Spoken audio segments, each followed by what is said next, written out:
கர்த்தருடைய பரிசுத்த நாமத்திற்கு மகிமை உண்டாகட்டும். இந்த நாளிலும் கர்த்தர் நமக்கு தரக்கூடிய நல்வார்த்தை ஏசாயா 41வது அதிகாரம் 17வது வசனம். சிறுமையும் எளிமையும் ஆனவர்கள் தண்ணீரை தேடி அது கிடையாமல் அவர்கள் நாவு தாகத்தால் வரலும்போது கர்த்தராகிய நான் அவர்களுக்கு செவி கொடுத்து இஸ்ரவேலின் தேவனாகிய நான் அவர்களை கைவிடாதிருப்பேன். பிரியமானவர்களே, தண்ணீரை தேடி நாவு தாகத்தால் அலையும் சூழ்நிலையை கர்த்தர் உவமையாக கூறுகிறார். நாமும் இன்றைக்கு தேடுகிற விஷயங்கள் நமக்கு கிடைக்காமல் சோர்ந்து போன நேரத்தில் ஆவியில் எளிமை உள்ளவர்களாய் சிறுமைப்பட்டவர்களாய் நாம் ஜெபிக்கும்போது கர்த்தர் நம்முடைய விண்ணப்பத்திற்கு செவி கொடுத்து நம்மை கைவிடாமல் பாதுகாப்பேன் என்று சொல்லுகிறார்.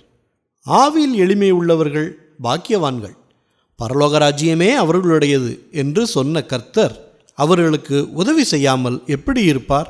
அதனால் கர்த்தருக்கு முன்னால் தாழ்மைப்படுவோம், ஆசீர்வாதங்களை பெற்றுக்கொள்வோம். ஜெபிப்போமா?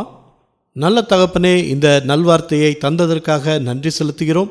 இப்பொழுதும் தங்களுடைய பிள்ளைகளுக்கு வரன் தேடுகிற காரியங்கள், வேலை தேடக்கூடிய காரியங்கள், அது கிடைக்காமல் அவற்றின் காரணமாக சோர்ந்து போயிருக்கிற மக்களுக்காக ஜெபிக்கிறோம்.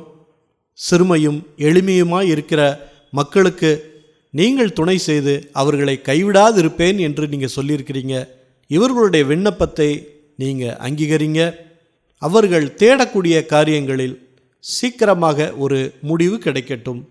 அவர்களுடைய சோர்வையெல்லாம் நீக்கி அவர்களை சந்தோஷத்தினால் உற்சாகப்படுத்துங்க.